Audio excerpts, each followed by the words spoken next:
viewers, my name is Dr. Julia. I come to you from Smiles Nutrition and Wellness Center. This is a functional nutrition practice that seeks to address root causes of illness.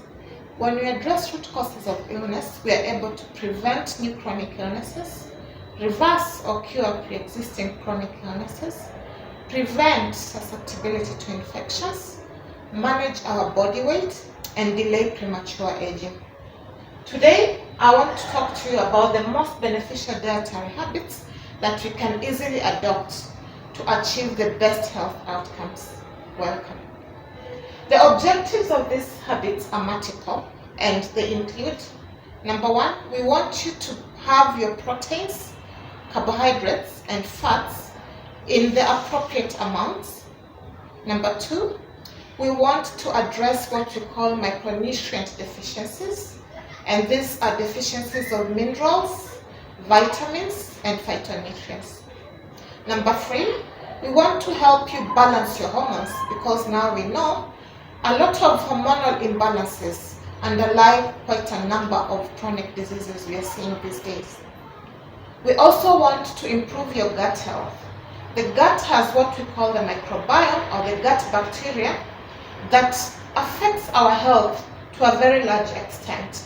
And so when it's in good health, we experience good outcomes. When it's in ill health, again, it drives disease. Last but not least, we want to prevent chronic inflammation. Chronic inflammation is that irritation that occurs inside our bodies and ultimately damages organs and causes illness. I've come up with 7 habits that I'll just talk about one at a time. The number 1 habit we recommend is time-restricted feeding. What's time-restricted feeding? This is just confining all your meals to a specified duration on a regular basis. It's flexible, so you can choose a few hours of each day when you have all that you need for good health. It doesn't involve calorie counting, and it's not about portions. It's just ensuring you have all that you need within that time you have chosen. It helps us achieve several things.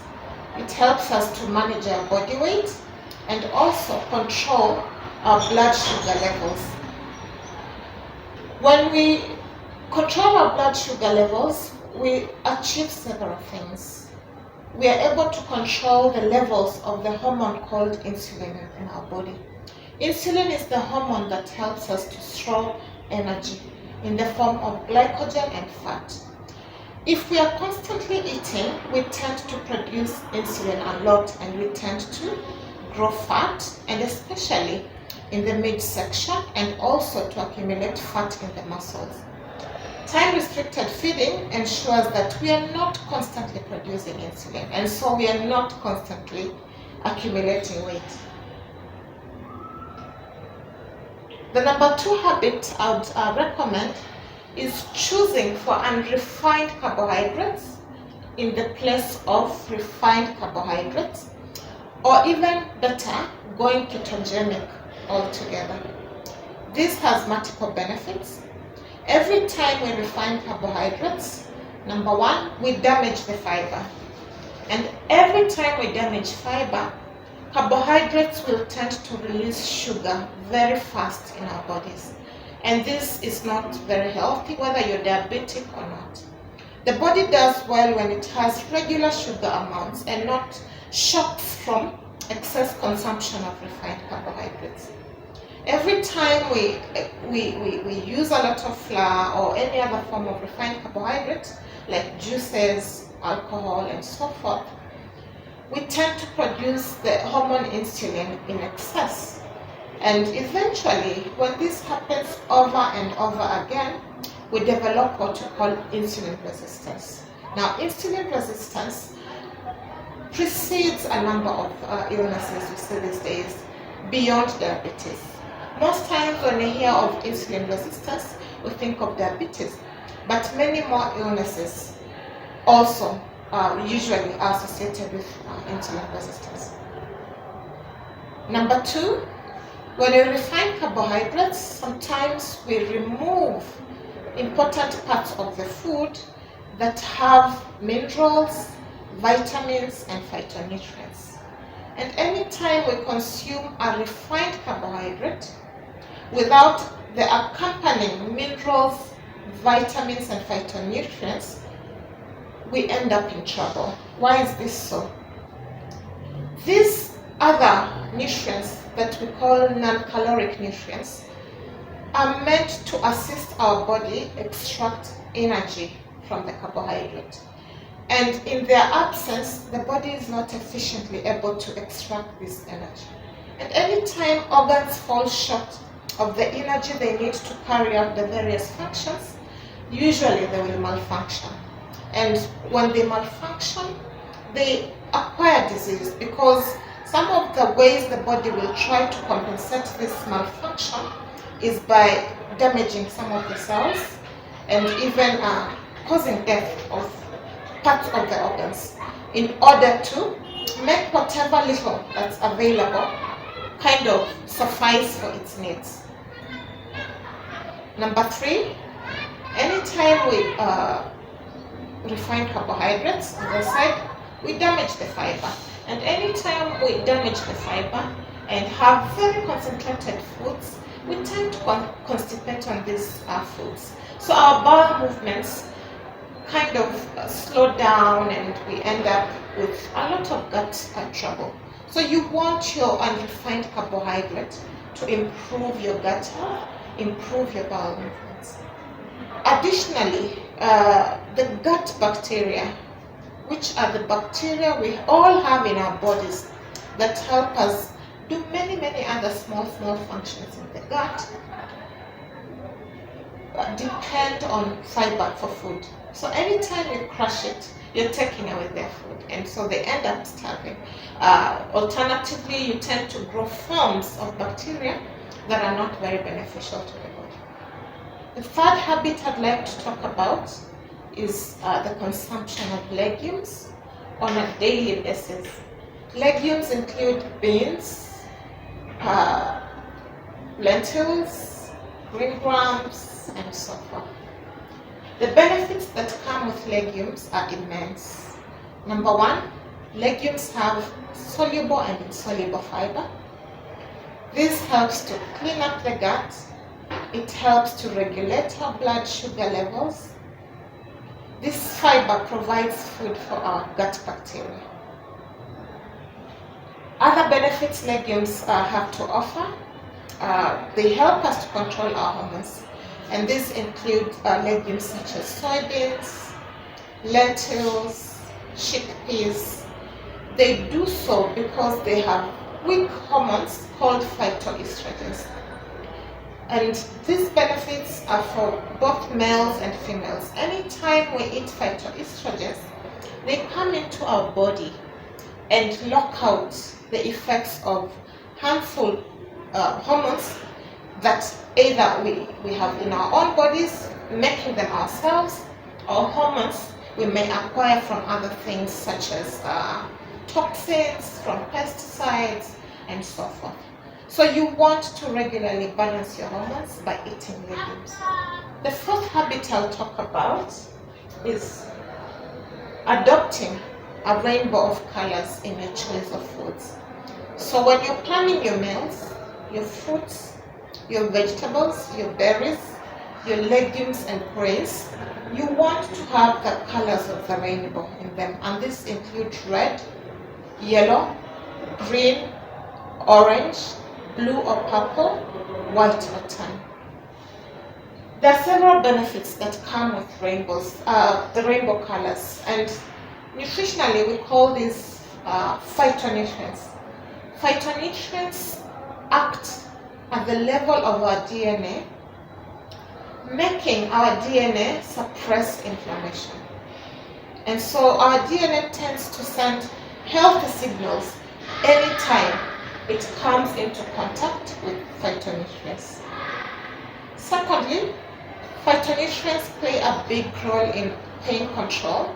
If you're regularly consuming a rainbow of colors, you're not likely to have chronic pain, or in the event you're exposed to something that would injure you, your pain experience will be way, way milder than somebody who doesn't consume a rainbow of colors. Number 5, it's very important to have the awareness of what healthy fats are.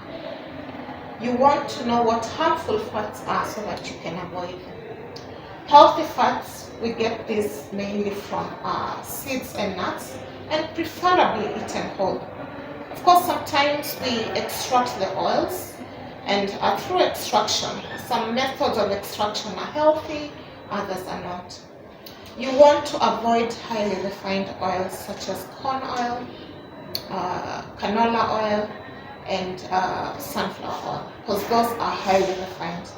You want to lean more on cold pressed oils, but because we know cold pressed oils tend to be expensive, the best way would just to use probably other methods of reducing these harmful fats.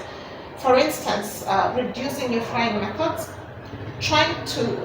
you're reducing the frequency with which you eat fried food, trying to come up with innovative ways to cook so that you don't have to depend on fat or frying for taste. We want an awareness of why fish oil or omega-3 is important. And for those who do not consume fish, probably why you'd want to get your omega-3 from suitable seeds and nuts such as flax seeds, chia seeds, and so forth. Now, omega-3 oils from fish, flaxseed, and chia should be had in a certain ratio in comparison to the omega-6 oils that we mainly get from our animal fats, such as milk, beef, and eggs. Anytime we do omega-6 in excess, we tend to make certain harmful products in our body that are okay in small amounts, but in excess precede chronic inflammation. And these have been linked to a lot of illnesses and even things such as infertility. So you really want to have that awareness. You want to include small amounts of saturated fats and not, again, have them in excess. You want to avoid damaged fats, and these include things like margarine and over-fried seeds and nuts.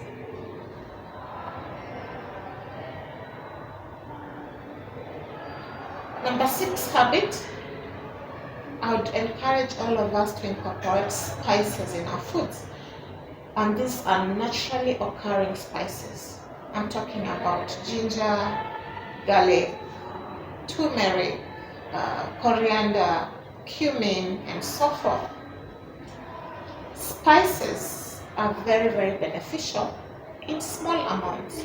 And so especially where you have a health concern or where your nutrition is not very, very comprehensive, spices in small amounts will increase the benefits of your diet to you. They have different uses, they have different affinities for different organs in the body. Your nutritionist can help you identify the suitable spices for your condition, your gender, your age, and so forth, even disease if you have one. So we want to incorporate spices on a regular basis in our drinks and in our meals. And having the awareness of how to prepare them and what would get damaged if probably you overcooked it, or just healthy ways to have these spices. Last but not least, vitamin D. Vitamin D is now a well-recognized hormone. It plays a big role in inflammation. It plays a big role in muscle and bone health, brain development for pregnant mothers. It plays a big role in the immune system. We want adequate amounts of vitamin D. The best source of vitamin D is exposing our skin to sunlight at suitable hours of the day on a regular basis. But we can also get vitamin D from fish and mushrooms that are matured in sunlight. Vitamin D acts also at the DNA level to send signals of health. And so it has a myriad of benefits, and we should strive to actively get vitamin D, especially because it's not commonly found in food. Thank you for listening. Goodbye.